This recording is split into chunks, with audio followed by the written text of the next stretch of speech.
This program, of course, is presented by Pro Wrestling Illustrated, the most widely read, widely sold, and respected wrestling magazine in the world today.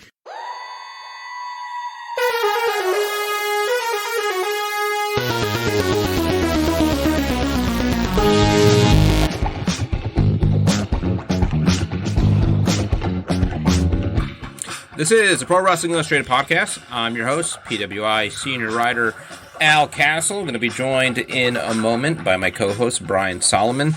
We're at the beginning of the summer. Lots going on, and we're going to be talking about just some of it. Going to have a conversation about some of the changes going on in WWE. A lot of talk about the need for more high-stakes matches, and we've seen it with 2 Hell in a Cell matches on free TV over a couple of days. Retirement matches thrown out from out of nowhere, and I guess the edict is that Vince McMahon wants high-stake matches all the time, and we get a bit into the philosophy behind that and what some of the problems with it are. Also talk a bit, actually quite a bit, about the new documentary on Vice on Chyna. This was separate from their Dark Side of the Ring series. It is called Vice Versa Chyna. Brian actually was a little bit involved in the documentary, which actually originated years ago and then went through many twists and turns. When the documentary started, Chyna, Joni Laurer, the former Chyna, was still alive, and she actually died in during the production of the film. And all these years later, Vice kind of resuscitated it and really kind of transformed it into something very different than I think was originally intended, and something I think a lot more compelling and more honest. And we talk a bit about it and just kind of about the legacy of Chyna and what she could have been, if some different decisions had been made. So stay tuned for that. And then finally, we've got a fun interview that Kevin McElvaney, our editor, conducted a while back. It's actually in now, I guess it's the previous issue of Pro Wrestling Illustrated, the August issue, in our 12 questions feature. It is 12 questions with the Metal Maniac, Sledge, from Ring of Honor, an up-and-comer over at ROH. We put it together in this 12 questions format, but really more of a conversation with, again, somebody who is on the rise in pro wrestling. So stay tuned for that. Let me tell you about the latest issue of Pro Wrestling Illustrated. As I'm speaking, the October 2021 issue is available for digital download. A real fun cover, kind of a throwback to the PWIs and wrestler magazines of old, in the format, the layout, very much has kind of that old school look. Britt Baker's on the cover. She's the subject of my hot seat interview. I talked to her just, I think, 3 days after winning the AEW Women's World title, and she had a lot to say. Really one of the more fun interviews I've had here in a while. We hope to bring you the audio here in the coming weeks. You can read the whole interview inside the magazine, and there's a lot more in the magazine. We've got features on Paul Heyman, on a fun thing that we put together, kind of a preview of SummerSlam, not knowing what SummerSlam is, but it is a book of lists of SummerSlam, features on Jade Cargill over on AEW. Timely, we asked the question, is she the next Chyna? What else? We've got a fun feature looking at kind of an overlooked series of matches or feud between Ricochet and Ali in WWE.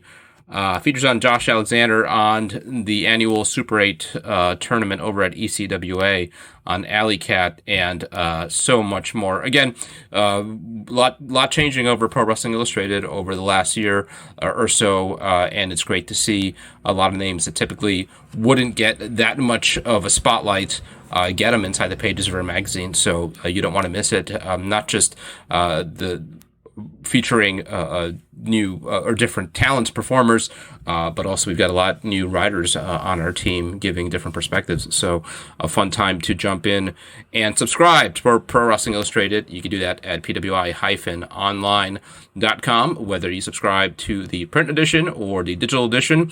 The longer you subscribe, you get some deep savings, half off the cover price. You could also just order the one issue if you like and download it right away to your mobile device or have it shipped to your house.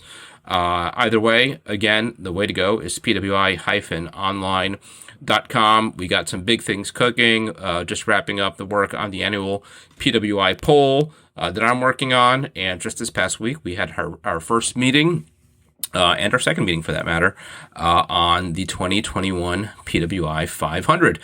Still a few days left here in the evaluation period, but the list is starting to take shape. You don't want to miss that issue when it comes out later this year. So again, go to PWI-online.com and subscribe. Make sure you don't miss any issues. You could also check out the PWI podcast there or download it, subscribe to it wherever you get your podcasts, and kindly leave us a positive review. You can subscribe to the completely free PWI weekly newsletter, have it sent to your email inbox. It's a lot of fun. What else can you do here? You can pick up the Pro Wrestling Illustrated line of t-shirts at whatamaneuver.net or Pro Wrestling Tees. We got different shirts out there, so take your pick. A very wide selection, a lot of fun designs.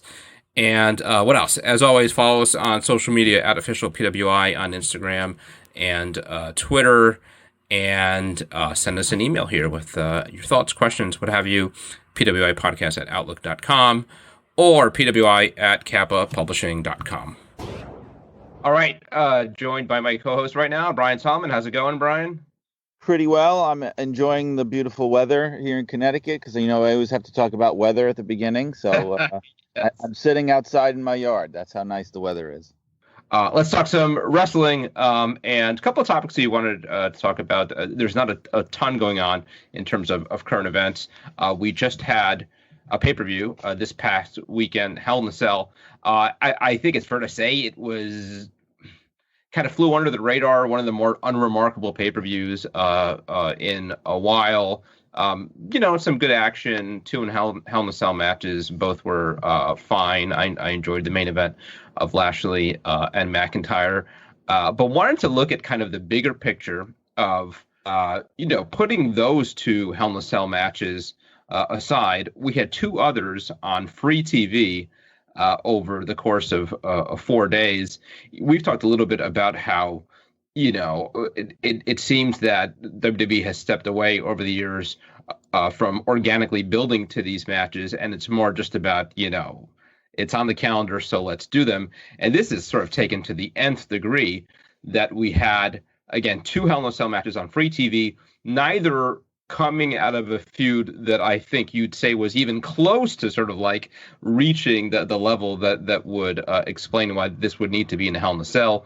Rey Mysterio and Roman Reigns that had a program, a week or two. It wasn't even the main focus of Roman Reigns, his main storyline being with the Usos. And then over on Raw this past Monday, Xavier Woods and Bobby Lashley in a Hell in a Cell. And I guess the sort of big picture and reports coming out of WWE is that the new directive from Vince McMahon is that every match needs to be a high stakes match, and we're not putting matches out cold anymore. Wrestler A versus Wrestler B with nothing on the line. That explains why we've had these Hell in a Cells. It explains why out of the blue we had a Jeff Hardy retirement match, retirement stakes a couple of weeks ago. What do you make of this being kind of the latest directive from McMahon to fix what's ailing the product? And is this sustainable? I could see how some people might look at this, and I've seen some reactions where people go, oh, that doesn't sound so bad. So I'll be more invested in all the matches and everything will mean more. And maybe on paper it kind of sounds that way, but this is the definition of, this is overbooking 101. This is like, if you're looking for how to overbook wrestling, it's let's make every match have some huge stipulation or stake and involved storyline. I mean, there is such a thing as too much of a good thing, right? And I mean, the problem is just what you said. It's impossible to sustain. You think about how many shows they do, and then not even to mention house shows. If those start up, we don't even know if it's going to apply to that. Sometimes it's okay if a match is just a match. If you let two guys go out there and put on a good, entertaining show. I mean, look, that is the, mini wrestling history. That's the whole reason that faces and heels were invented, right? So you had a ready-made mini angle for every single match. Even if a match doesn't have an elaborate stake or storyline, oh, here's the good guy. Oh, here's the bad guy. Okay, that's the story. Or this is why we have titles, right? So you can have a title on the line and you've automatically got stakes. This kind of overthinking is it's the classic kind of stuff where you have a writer's room that is afraid, of Vince. The buck stops there, which can be a blessing and a curse. And it also smells like the kind of thing that they might try to do for a few weeks and then say, you know what, this is not really working out, and maybe they abandon it because it just feels like it's too much. Sometimes it's okay for a match to just be a match. I understand even the main event, I get it, but for a match to just be a match, just to help to fill out the show, that's a lot of time to fill, and there's nothing wrong with that. Yeah. I mean, what you get, and it's not the first time we've seen something like this. It's never worked, which makes it that much more puzzling that Vince McMahon would go in this direction. But I'm reminded of the days of WCW Uncensored. Remember when every match had this was a boxing match and this was something on a pole match, and this is right. Everything had to have a stipulation. The black match, the match with right with Dustin Rhodes and Barry Darsow on like a flatbed truck. Yes, right. And I'll go one further. That was a better idea than this. Not that match, but it's one thing to have one pay-per-view a year, and WWE does it too, I guess. I mean, they've not as much, but like that was the idea behind Extreme Rules, is we're going to have a bunch of stipulations on one pay-per-view. And even that gets to be a bit much, but you can maybe justify one show a year where you do that.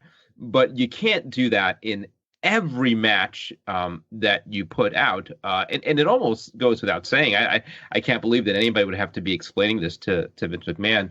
But yeah, as you touched on, it's sort of the latest sort of quick fix in WWE that is never sustainable. And I brought this up when we were talking the other day. A year or two ago, it was matches cannot go into commercial breaks, right? So you have to have every match end at the commercial break. And again, as soon as you heard this, I think any logical person thought, no, that's not sustainable. And what you had was a bunch of 3-minute matches that would end on some kind of fluke and then would be restarted after the break. And they did this for, 6 weeks, 2 months. And obviously they had to get away from it. It wasn't going to work. Raw Underground was another one that, again, as soon as you saw it, anybody in their right mind knew, no, you can't sustain this. And it's crazy to me that Vince McMahon wouldn't know this. I mean, he should know better than anybody. And beyond that, I think it's bad booking when you need to, you feel the need to have this directive of matches need to have stakes, because to some extent that goes without saying, and good booking, the stakes are always built in. And not that I'm the biggest AEW fan in the world, but one thing that they do is, and this is the simplest way that there are stakes in matches, is that it makes a difference who wins and lose, because the guy who wins climbs up the ranks. They have their rankings similar to WCW had back in the early 90s, their top 10, but basically they're keeping tracks of wins and losses. And if you move up the ranks, you're closer to a title shot. And those are sort of the natural stakes of wrestling, and cold matches. They shouldn't be cold matches. Every match, including in the days of squash match, WWF Superstars and Challenge, the purpose of those was to get over these characters. Those were the stakes, was you were building up this wrestler, and just arbitrarily throwing in stipulations. Again, that might work for a week or two, but it's not something that's sustainable in the long run. Yeah, because the whole structure, everybody knows. I mean, I'm not like breaking any ground here, but the way a show is constructed is the same way a match is constructed. It's peaks and valleys. You kind of want to bring the crowd down sometimes and then bring them back up again. And certain matches fulfill those functions. If it's just up, up, up, up, up, and everything is high stakes and everything is crazy, that is how you burn out a crowd, and that's how you burn out an audience in the long term. And like you said, I mean, this is something you would think that he, above all people, would know, and I think that he does. But I think what we see here with all this crazy kind of weird injunctions and stuff is that now we have a situation at this stage in the company's history where there is really nobody there to really challenge the one voice of Vince McMahon. You know, I mean, it's great to have a single unified voice. I think that's what helped them beat WCW, honestly. But now it's to the point where there's nobody there even with the clout to actually be able to say, Vince, that is an awful idea, and have him listen. You know, I mean, in the past, you had people like that. I feel like, you know, for all his faults, Vince Russo, you know, they kind of balanced each other out. And you had, you know, the days of like Jim Ross and Jim Cornette and even, you know, Bruce Pritchard, in the old Bruce Pritchard, you know, people that had the ability to kind of stand up, and he would respect what they had to say and he would listen.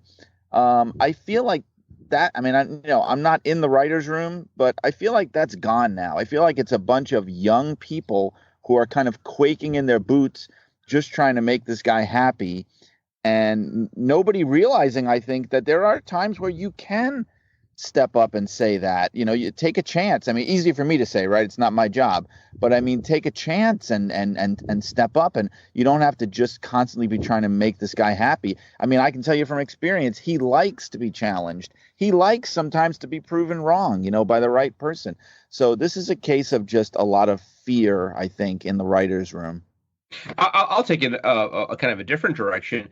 Is it that nobody is there to tell him this is a bad idea, or is it that these people are coming up with the bad ideas? And we've talked about how one of not necessarily a problem, but certainly one of the changes, evolutions that WWE has gone through over the last several years is that you just touched on, there are sort of fewer and fewer wrestling people at the table, and without those people, I feel like that's how you come up with something like, what if every match was a high stakes match?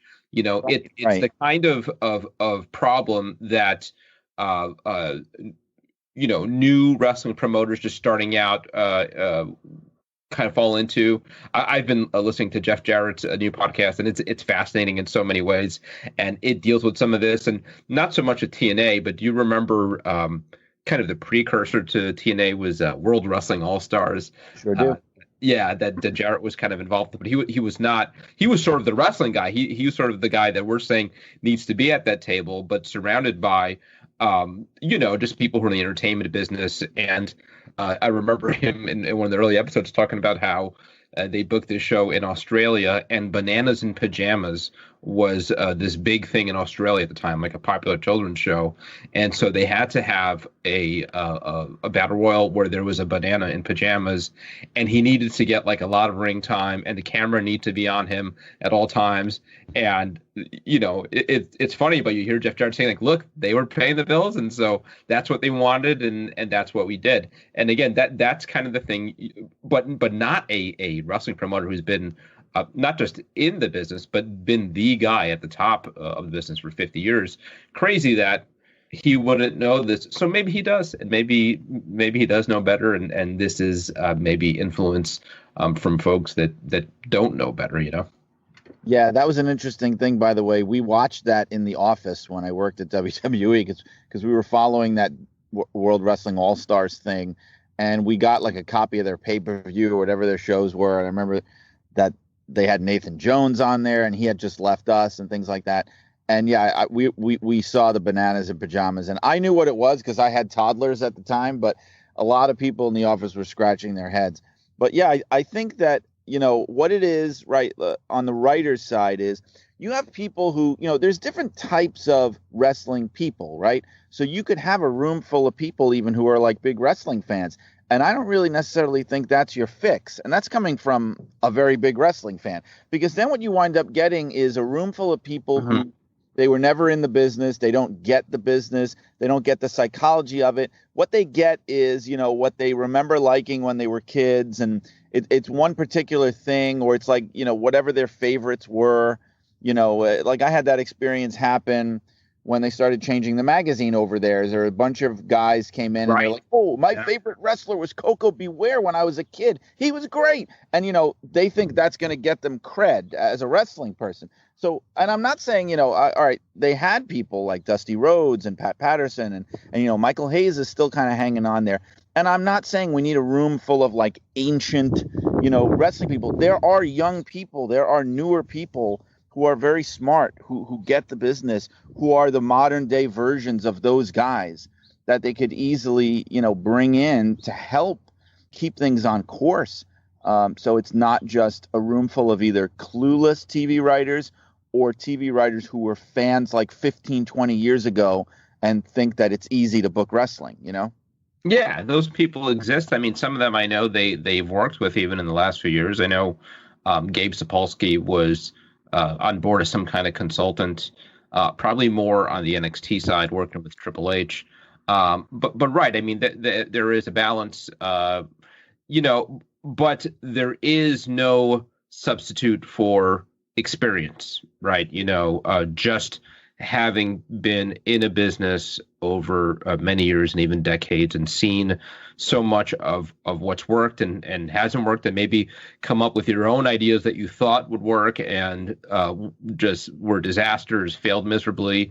And so all that goes into kind of that soup of experience. But it's something that we talk about all the time, and it's just pro wrestling is really different than any other kind of business, and that's why it's hard to bring these things that work in other types of entertainment over to WWE and just assume that's going to work here. So what do you make of, I don't know if this is it, if there's something else, but there's been, these rumors, reports circulating from WWF insiders, WWE insiders, about something big being on the horizon, some big changes coming that will really kind of turn around WWE's fortunes by the end of 2021. I can't imagine it's just this. In terms of returns, it's not clear what there's rumors of John Cena, and I'm sure he'll be something of a difference maker, but him on his own, I don't think would fix everything. So do you give it much credence? Is this the latest sort of talk of some kind of reboot, reset that really goes nowhere? I lost my patience with the reboot thing because it's like, we all know they've done it a bunch of times, but the one that stands out for me is the time, I think it was like 2 years ago or something, when all the McMahons got in the ring. You remember this? And they very earnestly kind of said, we screwed up and we're not giving you what you want, and that's going to change. And for like 2 weeks, it seemed like, wow, all these different things are happening. And then it was just the same crap. It just went right back. It's very easy to lazily fall into the same old patterns, and it's just, look, they have some of the best production on the planet of any entertainment company, not even just wrestling. So I mean, they know what they're doing. I'm not saying they're lazy and they don't know how to produce a TV show or anything, far from it, but the way that they do things, that's what I mean. It's like they're just set in that way, and that's it. And so I definitely am highly skeptical when they say things like that. Now, I have two thoughts. I mean, it could be related. I mean, there's been all this sale talk. I mean, it could be related to that. Yeah. I mean, that would certainly change things up if all of a sudden. That in and of itself wouldn't, though, right? I mean, just that they were sold doesn't improve the project, the product. It would have to be, I guess, something that would give you some optimism about them being sold.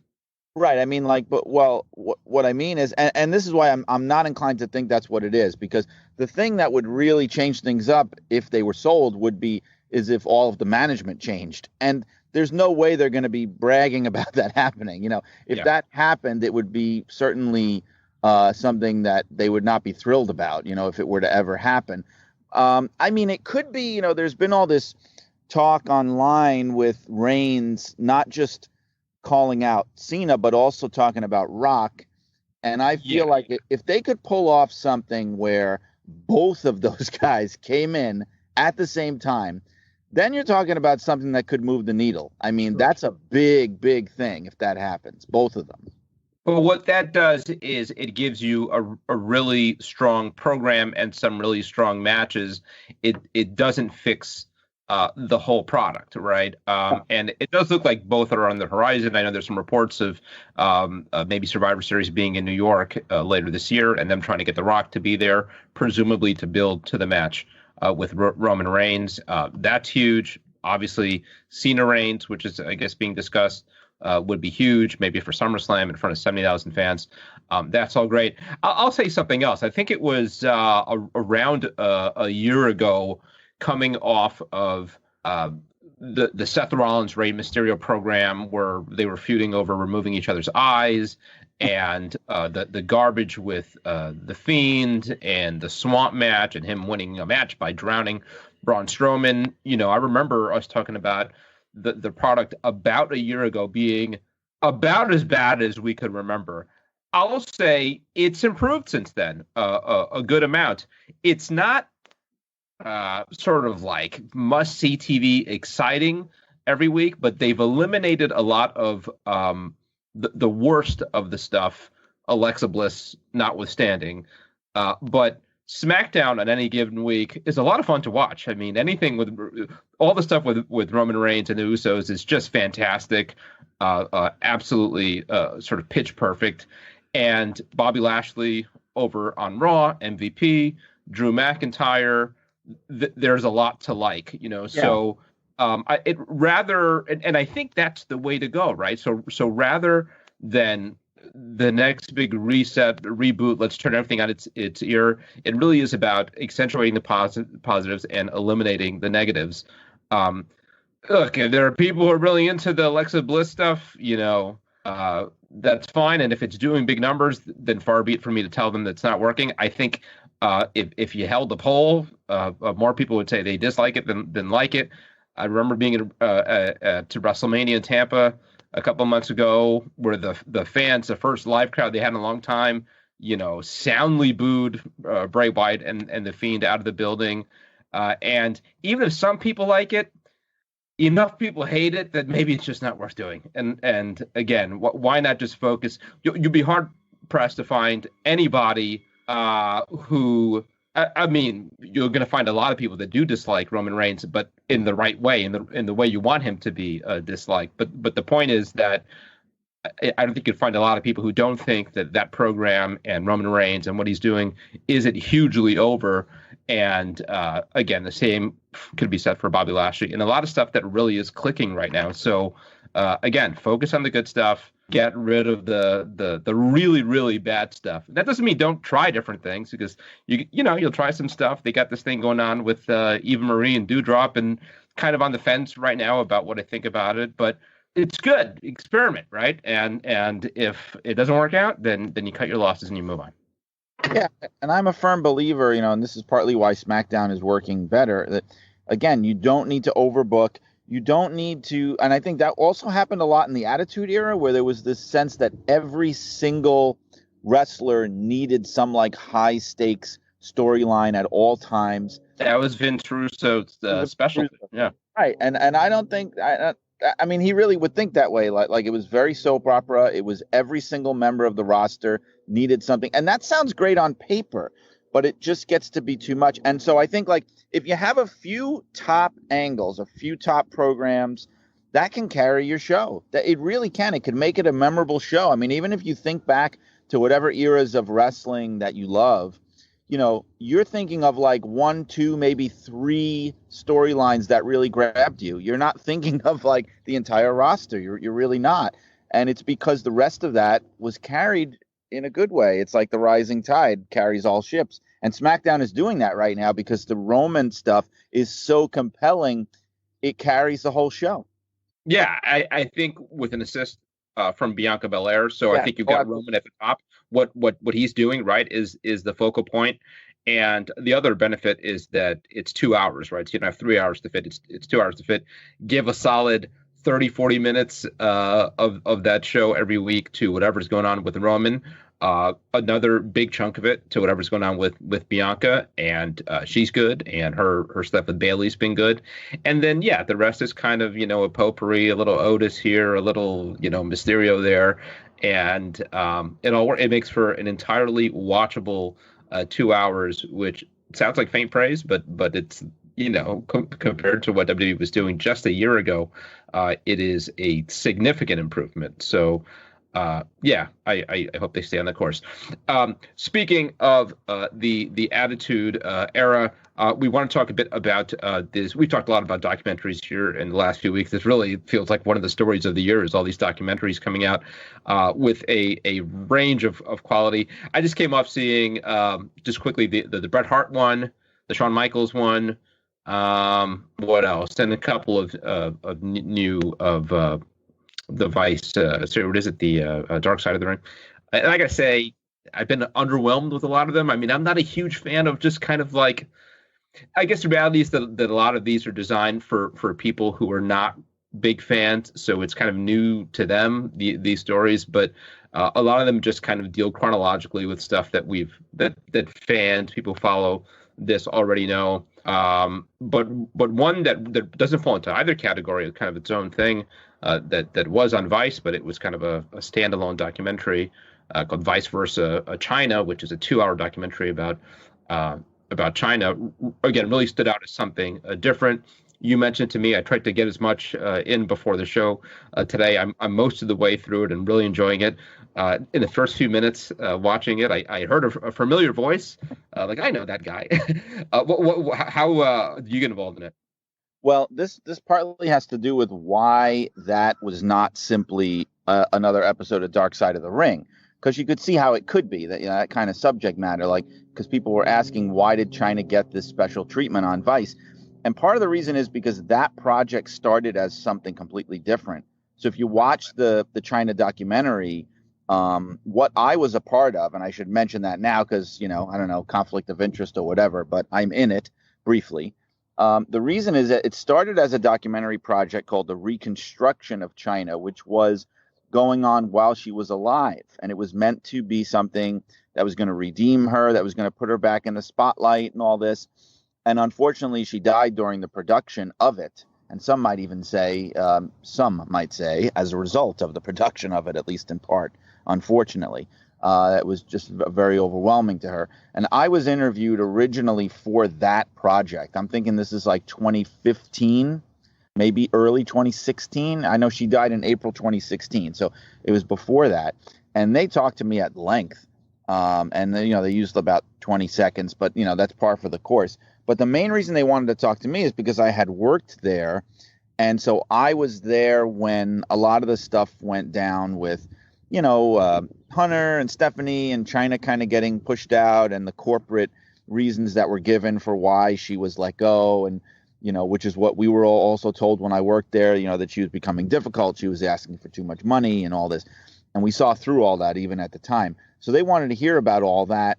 They used a tiny bit, but when they made this new one, I guess what happened was the documentary project fell apart in 2016, partly because of Chyna's passing, and partly because the producers and the directors, they were kind of a mess themselves. Some of them were on drugs as well. That's mentioned in the documentary, and the whole project just fell apart. And I think Vice kind of put the pieces back together. I'm not sure exactly how that happened, but there was a documentary filmmaker named Mara Strock. I hope I'm pronouncing her name right, Mara Strock, who did that for Vice, and I think she got the footage from the unfinished Chyna doc from years ago and worked together with the original filmmakers to put this thing out. So they must have dug up my footage and found my release form or something, and they put it in there. I'm not identified by name on screen, which I have been looking into seeing if that can be addressed in any way, because I'm the only person. Yeah, and the whole thing that doesn't have their name on screen. Yeah, you're just like a dude that pops right. up. Who is this guy that talks for 10 seconds and then he's nowhere else on the whole thing? I don't know. Well, you had the quote that they kind of hung the whole intro part on, so it really kind of helped drive home the whole story. Yeah, and I think that's probably the only reason I popped up in there is that they loved that quote so much that they had to have it in there. They just really liked it. But the flip side was they were probably like, who the heck is this guy? You know what I mean? But we love this quote, so let's just put it in there and see if, no one's going to wonder who this guy is. But, I thought they did a great job overall with it. I mean, it was pretty powerful stuff. Yeah. And again, I got probably about 20 minutes left to go. So I guess not really in a position to review the whole thing, but it is worth having a discussion about Chyna. What a fascinating figure in wrestling. Maybe this kind of goes to the quote you've given, not just sort of forgotten by time, but kind of in some ways intentionally erased, at least by the people who own so much of her legacy, WWE. And it really is, I thought, a story of a lot of missed opportunity, squandered opportunity. The cliche about her being ahead of her time. You think about what a WWE or any company would be able to do with someone like her today, now in the era of not just women's wrestling, meaning more, but now some of the taboos being lifted of intergender wrestling. It was still kind of the freak show back then. And again, going back to Jeff Jarrett's podcast, I think it was the first episode where they talked about, the night that he dropped the title to Chyna. And at the time, it was kind of unthinkable. Now I could see her just being a player, a contender, a world title contender in whatever company she would be in, and being accepted as such. But again, some missed opportunity and kind of mismanagement, and a lot more just sort of, really being wronged. And you got to be careful with some of this because there's so much at play, including just sort of,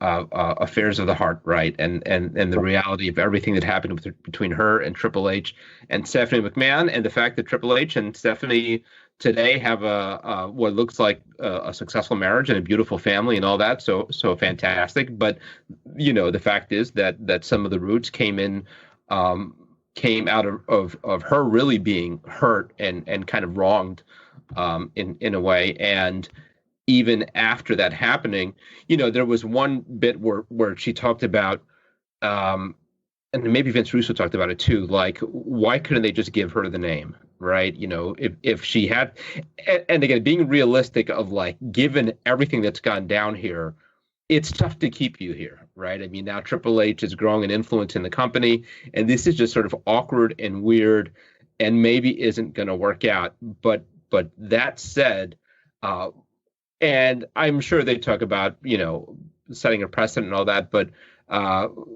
how much could things have been, and maybe they wouldn't have been much different, but man, couldn't you just give her the name, let her go be Chyna somewhere else? It seems like a situation where even if it's clear that she had to leave, this should have been a circumstance where they really should have done their best to put her on the best footing,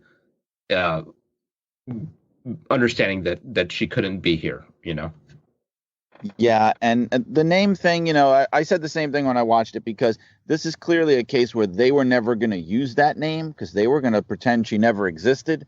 So, she was never going back there, clearly. So why not just let her have it? It's sort of like what they did with Cody, and I know they fought Cody Rhodes on that like crazy, and then they finally gave up.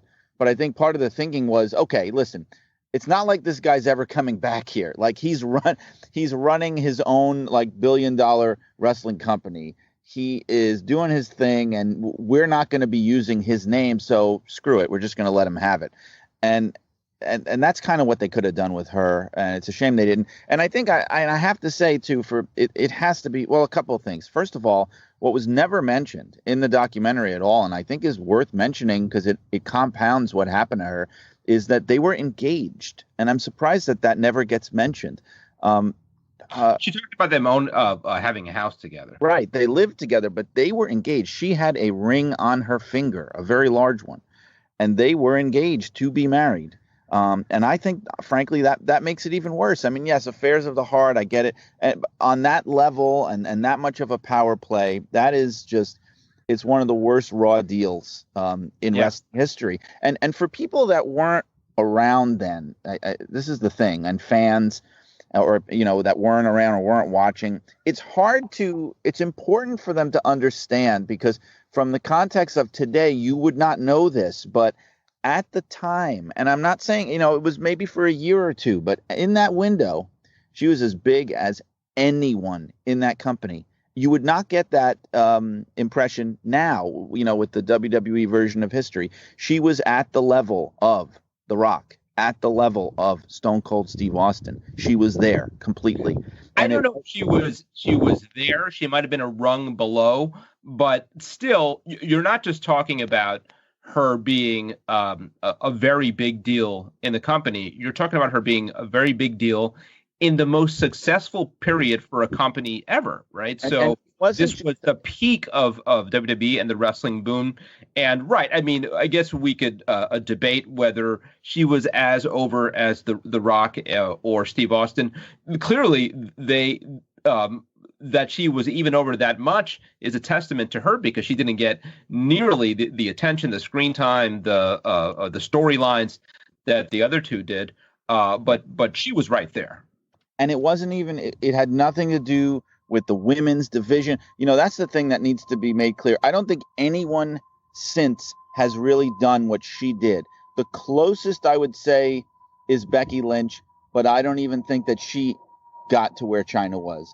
What she did, where it didn't, she was just one of the wrestlers. She was in the mix. And no one batted an eye. She was in there wrestling men, wrestling women, whatever. It didn't matter. I know it's my controversial hill to die on, that I'm not the biggest fan in general of intergender wrestling, because very often it takes me out of it when I'm watching, men fighting women. It takes me out of it in the same way as watching, The Undertaker wrestle Rey Mysterio. It just takes me out of it. But with Chyna, it did not matter. That was one of the cases where it 100% works. You bought it. And Vince Russo, to his credit, in her story and in this documentary, he does deserve credit, and his voice should be heard, because he was a big reason of why that all happened. He championed her. He championed her. I mean, yes, he also championed Sable, but he championed Chyna, and he was prepared, from everything that I've heard, and I believe it, to make her the world champion. That was the plan, and it was before they wound up giving her the women's title. They were going to do it. They were going to pull the trigger with her. I'm not sure how it would have fit into the storylines, but I mean, he really believed in her, and he's a big reason for why that happened, and helping to really get her over to that degree. I mean, she was a phenomenon. Absolutely. The level of crowd reactions that she would get. I mean, I was at WrestleMania 17 when she won the women's title in the Astrodome against Ivory. And that was one of the biggest pops of the night. I mean, it was enormous. Like, the audience wanted so badly for that to happen. It was like a coronation, even though she deserved even more than the women's title. Yeah. By that point, they were already off track in how to use Chyna, because, it wouldn't even be like her being in the women's division today, where there wasn't a women's division back then. There were, bikini models fighting in mud. And so, frankly, she was above that, and she was better than that. But the thought was, let's just make her another diva, put her in Playboy. And that's where a lot, she got the implants and the jaw restructuring and all that to make her look softer, more feminine. It really was off track. And, wrestling is littered with stories of missed opportunities and blown pushes. But she really is very near the top of somebody who was really squandered for a number of reasons, including, again, just being stuck in this love triangle with the daughter of the most influential person in all of wrestling.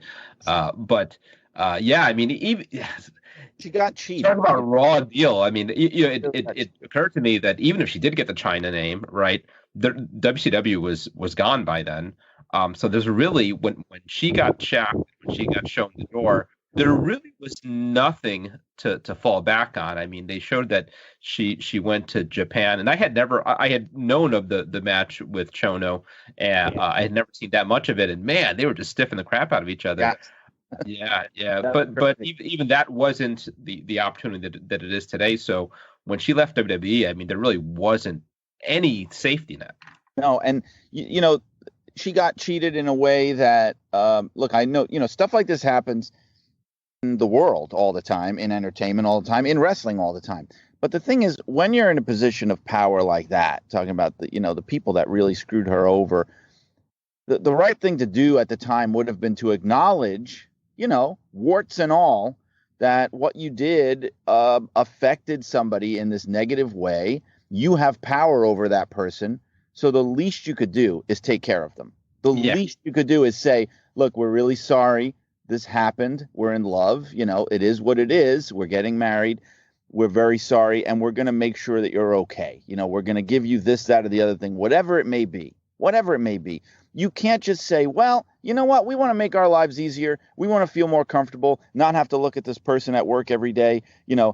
So we're just going to banish her to the ends of the earth and act like she never existed. That is where the moral bankruptcy comes in. It was malicious. Yes, it was more than anything.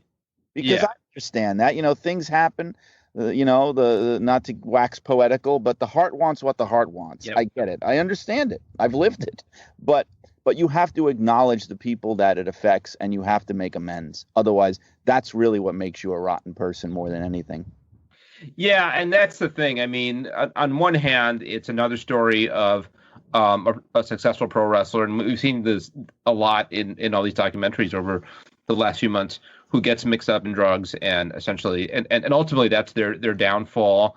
And so you get into issues of personal choice and bad decisions, and that's all absolutely part of the discussion. But I felt this one in particular, and it's not to remove any of the personal responsibility from Joanie Laurer, but in her case, it felt like she really was the victim of a lot of bad people around her, because by all accounts, a really good, sweet woman with a lot of baggage, a lot of trauma, and again, ultimately responsible for her own decisions, but kind of let down again and again and again, and every person she turned to, even some people who were well-intended, only ended up kind of pulling her further and further down. I think of, Sean Waltman, who on one hand, again, was there for her coming off of the breakup with Triple H, but because of his own issues, again, just kind of dragged her down even further. Well, and the saddest thing of all to me in the end of it was even this documentary, this original thing that was supposed to redeem her, bring her back, champion her. Even then, she continued to be used, manipulated by these awful people, enabling her drug use, emotionally abusing her. And to be honest, if I had known that was going on at the time, I would not have even taken part in the thing. I'll be very honest with you, because I wanted to really get the word out. That's part of the reason why I was passionate about being interviewed for it, was I wanted people to hear the story. I thought it was great to get to help her get some kind of vindication and to see that that's what was going on. I really didn't know, because I remember thinking, what the heck happened with this documentary? I know that she passed away, but my understanding was they were still going to complete it and release it. And I'm thinking, what's going on? I didn't know there was all this drama and all this dysfunction going on behind the scenes. I really didn't. And I wish that I had known at the time. Yeah, it was so clear that so much of it was about getting a real compelling scene for this documentary, and not about her. There's that one part where her manager is really pushing her to go to her father's grave, right? And her father had passed, and he was, for better or for worse, an important figure in her life. But however she was handling it, and you could debate whether it was the right way or not. I mean, I think there was some just kind of pushing emotions down, but that was what she was doing. And under the guise of, no, this will be good for you. You need to have this closure. They pretty much drag her to the cemetery, to shoot her at her father's grave. And it's clear that she didn't want to do it, and then they talked about how this kind of set her off on not that just in and of itself, but it was part of the whole process of the documentary, and kind of her delving into some parts of her life that really traumatized her. And, some people might argue she would be better just to move on from and leave behind her. They kind of revisited all that. And you could, I'm sure they would dispute, what the intentions were, but you could debate whether the intentions were right or wrong, whether it was about trying to heal her or it was more just about, oh man, this would be such a great scene, Yeah, and you've got, the worst one to me, I think, was when you've got her and her manager, and he's, they're getting ready to be on the phone with Dr. Drew, who is already a vulture in his own right. I mean, let's be frank, but to get her some kind of help, and he's bargaining with her over what they are and aren't going to tell him about what drugs that she's on, as if he's trying to say, well, some drugs we're going to let you take because they make sure you get up in the morning and go to sleep at night. That's classic enabling stuff. That's what they did to the Beatles in the 60s. I mean, it's like, that's what they did to Judy Garland when she was a kid. It's classic, awful stuff to do. And I mean, I will say, in the end, I guess the good thing is that they were able to even shed a light on that, because the current documentary, the Vice one, really does seem to get the story right, not just about her life, but also even revealing what was going on with the original documentary, and for that, I applaud them, that not the original filmmakers, but I applaud the ones who put together the new one, because they really finally did everything justice. Including exposing the filmmakers, right. The original filmmakers. Yeah. I mean, that if there's something of a happy ending, it's that Vice got their hands on this and told a more honest and accurate story than I think would have been told otherwise. And it sounds like it was never going to see the light of day anyway. But fascinating. Yeah. I mean, a name that isn't brought up too much. I guess technically now a WWE Hall of Famer. There was a little bit on that too. They showed that clip from Triple H on the Steve Austin podcast where this comes up, and this is another moment that, and it's not the dump on Triple H. It really isn't. I get that he's got a responsibility to the corporation, to his marriage and his family, but it wasn't a good look, for him to be out there saying like, well, and I'm paraphrasing, but we can have little girls be searching up, Hall of Famer Chyna and finding that she's in porno videos. And it sort of doesn't address, what was the path that set her down on doing porn, and what were the origins of that, and what responsibility, what role did he play in that, Right. And it's just it was a flimsy manufactured excuse because if you're going to use that standard, well, I mean, there's a few people that shouldn't be in there now, not to mention, yes. I mean, a lot of wrestling history itself, should be like wiped from existence if you're going to use that, those kind of measuring sticks. It's like the glass houses, I mean, Titan Tower itself is made of glass, yeah. And also, and figuratively. And also a very kind of chauvinistic, yes. For a company that sort of considers itself so woke, especially when it comes to like women's empowerment and stuff, the idea that, would this have been an issue if one of their male wrestlers did a porno movie? I can't imagine, but I don't know, not ladylike for her to be out there doing that. And honestly, in the big picture of all the mistakes and bad decisions that Joanie Laurer made in her life and in her career, I don't know that those go in the top 25%. She made a few adult, movies. So what? You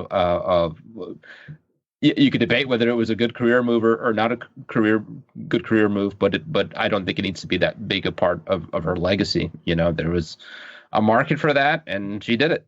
I don't think it keeps her out of, is what I'm saying. Like. I mean, if you press me on it, I don't think it was a good career decision for her to make. I really don't. But I don't think it should keep her out of the Hall of Fame, keep her off TV and all this stuff.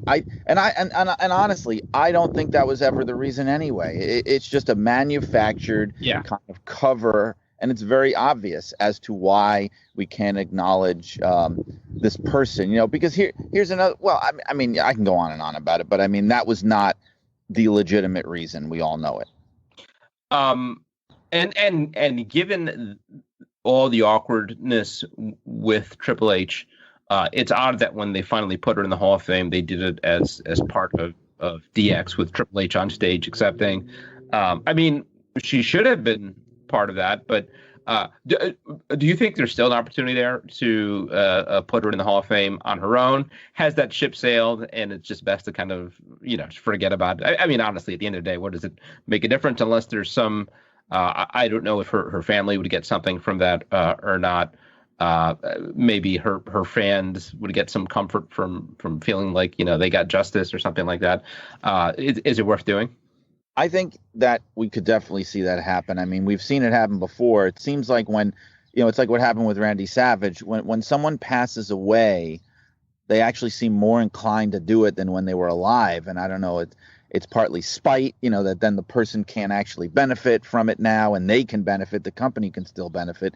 And I think it's also partly because they don't have to deal with any kind of drama, and also because it looks really good, right? It's a great look for the company, like we're letting bygones be bygones, we're doing this.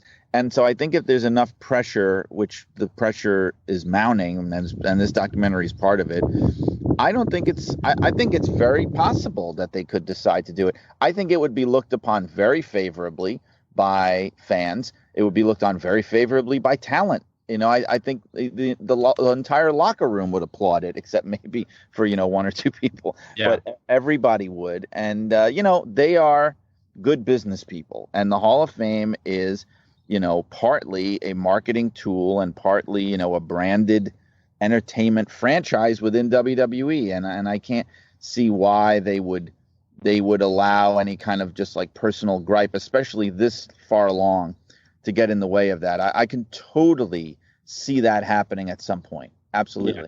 Yeah. The whole thing really is very sad and kind of depressing.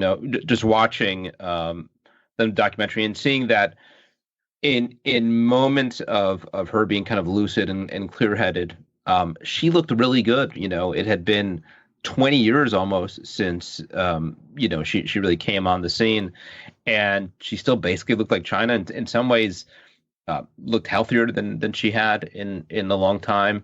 And I guess the hope was to kind of, I mean, I don't know, they are anticipating any kind of like real return to wrestling, but just kind of return to the pop culture scene. It's really a shame. Yeah, it's too bad. And she did seem like somebody for whom legacy meant something. And if this is a step in kind of reclaiming that legacy and maybe cleaning it up, then hopefully it was worthwhile. All right, Brian, thanks so much. As always, I appreciate it. We will be back soon. All right, Al, thanks again. All right, have a good one. You too. Want to thank Brian, as always, for the fun conversation. I neglected to bring up some big news with his book about the original Sheik. I know he said recently that got the edited manuscript back from the publisher, and they had nothing but good things to say about it, and all looks well. So I'm looking forward to reading that. Right now, let me send you over to a conversation that our editor, Kevin McElvaney, had with one of the up-and-coming stars of Ring of Honor. It is in our 12 questions feature in the August 2021 issue of Pro Wrestling Illustrated. Here is the Metal Maniac, Sledge.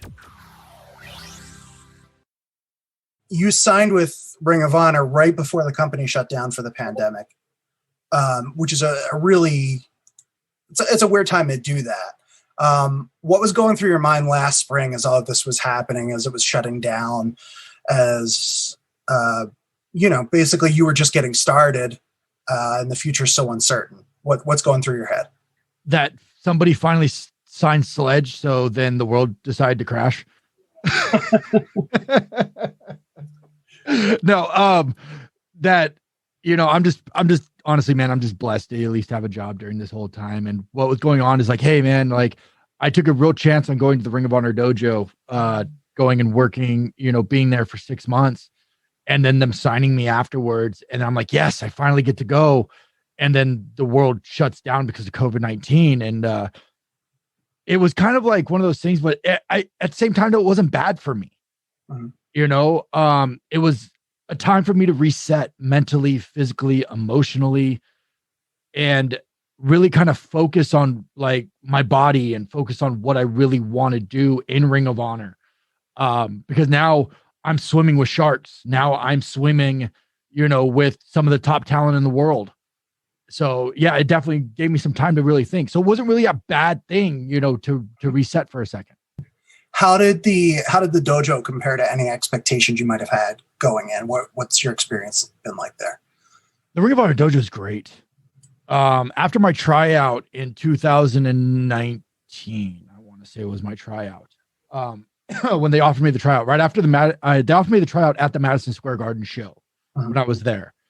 And they offered me the tryout I think we did it in May. And then they offered me the dojo spot, like pretty much when I was in the hotel, in the airport.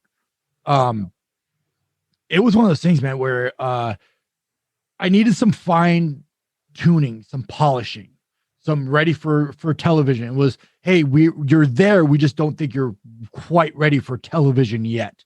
So we want to clean up some things here and there. And having Will Ferrara, guy who's done it all. And on top of that, having Jonathan Gresham, who is, on top of his game right now, being the pure champion and just doing, everything he's doing with the foundation. It was a great learning experience, and being in there with guys like Dak Draper, SOS, Joe Keys, Dante Caballero, all those guys made me really up my game. So it was a great experience to be at the Ring of Honor dojo. Awesome. All right. So next question. So you've been really open about your battles with addiction. Yeah. So if someone is reading this and they're having similar issues right now, what would you say to them? Don't give up. I came from nothing. I really did. I was on the verge of suicide. I really was. And there's a reason why you're put on this planet. And you have to find that reason why you're put on this planet.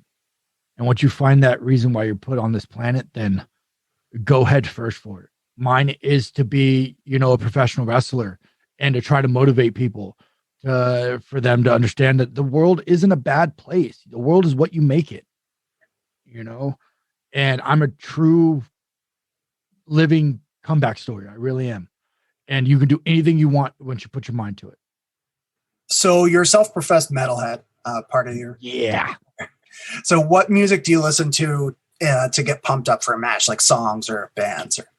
That is I get that question all the time. You would think I'd have a better answer than what I have, because everybody's like, dude, you're a metalhead. Yeah. And like a better question than what I have, but a better answer. I listen to everything, man. It could be anywhere from like I Prevail to Pantera to Metallica to Poison to Motley Crue to Slayer to... Brody King's band is really good. God Hates. I love that band. It is amazing. Hatebreed, you name it.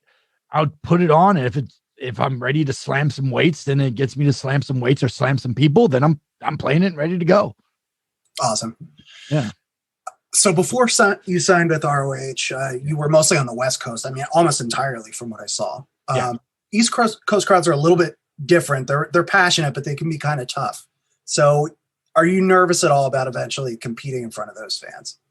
No, because while I was over here, while I was relocated on the East Coast for a short time, I wrestled on the East Coast. I did Northeast wrestling. I did some stuff with cheeseburgers. And no, I think I'm going to fit very, very well in that hard hitting East Coast style. Because that's my style, man. Awesome. All right, so you recently made your official debut for Ring of Honor against O'Shea Edwards, the time limit draw. So talk a little bit about being in the ring with a big, tough dude like O'Shea Edwards. Somebody that I'm very familiar with at the Ring of Honor dojo, because he was at the Ring of Honor dojo. He was actually at my tryout. He got to the dojo a couple months before I did, and I think he reffed like my tryout match, if I remember correctly. A hard-hitting moving son of a, I don't know if I can cuss on this thing, but like a son of a, and then you can put like the little asterisks, son of a bitch. He hits hard. We did 2 time limit draws, man. And we're on the verge of going to a third round. And if it does, I guarantee you I'm going to leave his ass laying. So you were voted favorite Future of Honor star even before you were, on television or anything else. So yeah, how did that feel? Great. But I didn't expect to win because there were so many other people from Future of Honor that, have been on the shows multiple times. And I was very shocked that I won it. I really was. I woke up and I was like, oh, hey, look, I won. Right on. Just like a little sub question over that. So, I think some of that is your story resonates with people that you put yourself out there and it's motivating and inspirational. And you said that's your goal. So I think that's part of it. But then the other thing, maybe this social media stuff that you're doing and the Twitch and all that, do you think that played a role? I do. Yeah. I do. Yeah. Because you could have done one or two things during this pandemic is you could have stood still or you could try to take advantage of it. And I took advantage of it. I was like, yeah, now there's people at home. They need something to watch. They need something to do.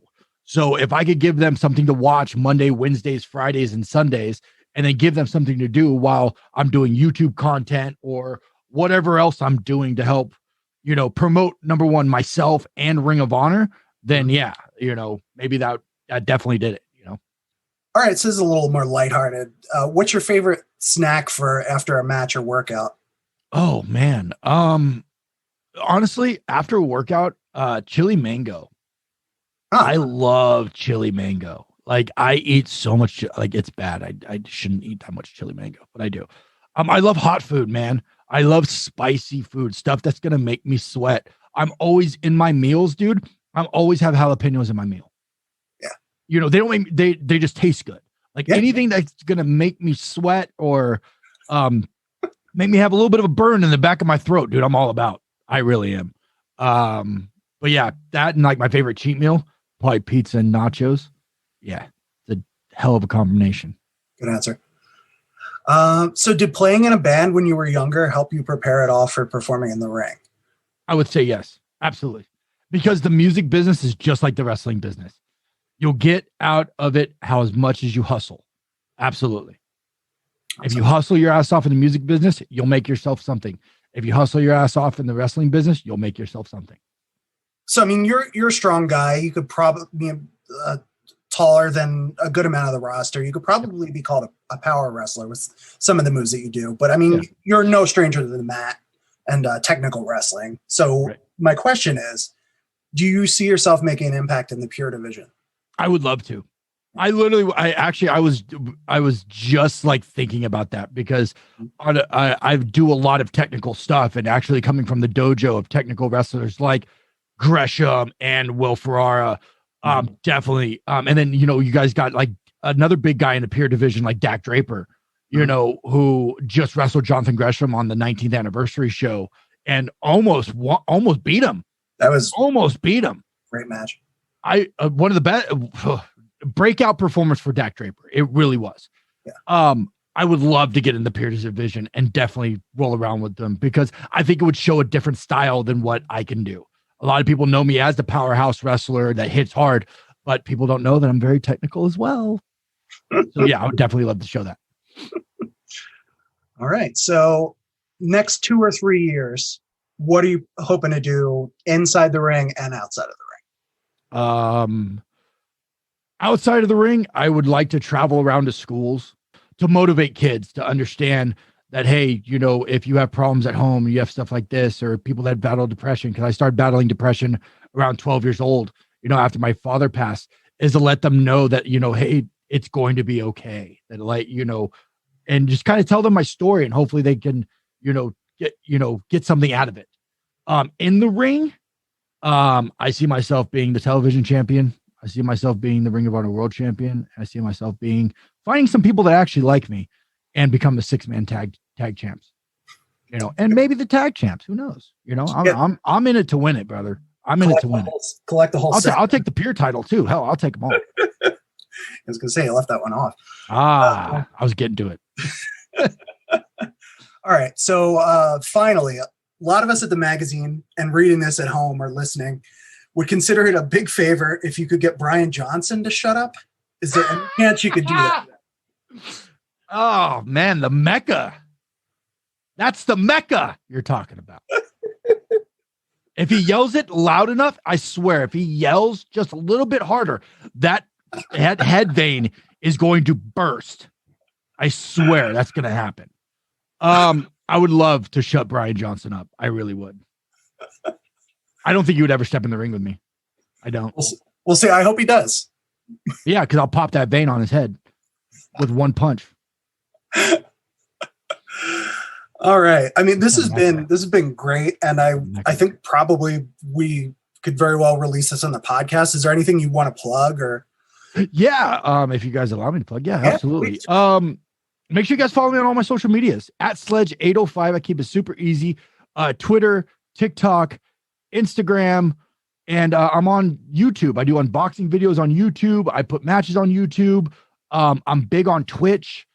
Twitch.tv/Sledge805. Just give me a follow. I love to chat and hang out with people.